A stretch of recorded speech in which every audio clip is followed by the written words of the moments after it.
Alright, so definitions can always be written in biconditional form because that they are always true in their conditional and converse form. So, what does that mean? Let's go up here a little bit. So, really fast, this was the conditional form. It was true. So then the contrapositive was also true. And it was also true in its converse form down here, which means its inverse is true. So when we write a biconditional statement, we really just check to make sure that the conditional form is true, the converse form is true, then we know all four forms are true, so because they're logically equivalent, and then it just becomes incredibly strong, right? The quickest way to determine if a definition is valid or truthful is to write it in its conditional form, all right? So, if an angle is acute, then it has a measure less than 90 degrees. This is an example of a true conditional statement. Now let's examine the converse form and determine if this is true or false. The converse statement is if an angle has a measure of less than 90 degrees, then it is acute. Alright, so acute angles, less than 90 degrees, acute, conditional form, converse form, they're all true. So again, we're just practicing writing a biconditional statement. So an angle is acute, and again you can put IFF because again I'll write it out, but you don't have to. It means if and only if, and after you do this for a while, you keep writing a whole bunch of biconditional statements, you probably want to write IFF, just quicker. An angle is acute if and only if its measure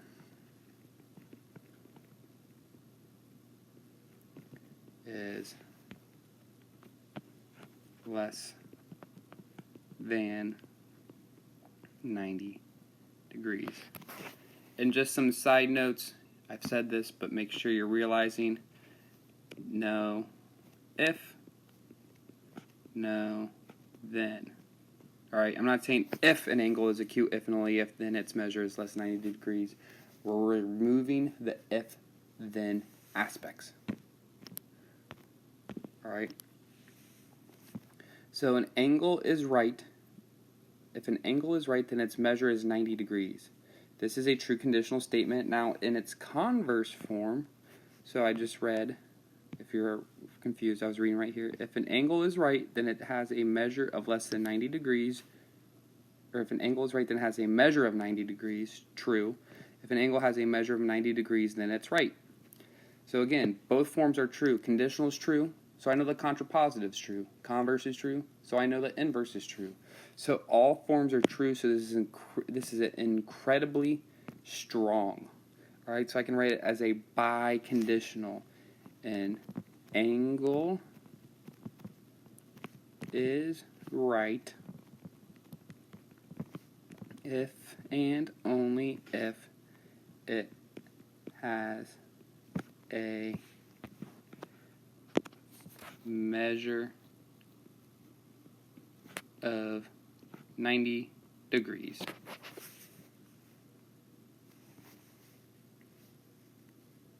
And let's draw a picture, alright?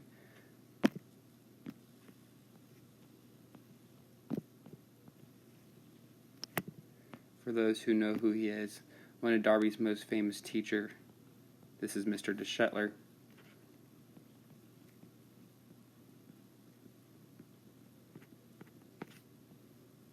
Please draw this picture in your notes so I can have a good laugh when I grade them.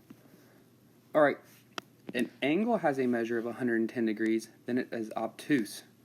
This example is a true conditional statement. Alright, so if it has a measure of 110 degrees, it is obtuse. Reading right here. If an angle is obtuse, then it has a measure of 110 degrees. Oh my gosh, this is bad. This is false. Alright, so you can't write this as a biconditional statement. Technically, you can still write a biconditional statement, but the biconditional would be false. All forms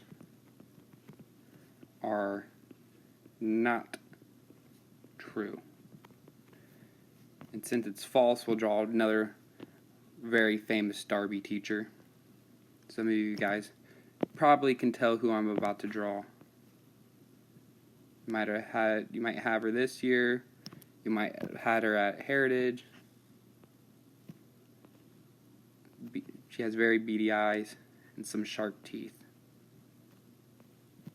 That's Miss Danko. Please draw that in your notes as well. Alright, stay tuned for more biconditional statement stuff.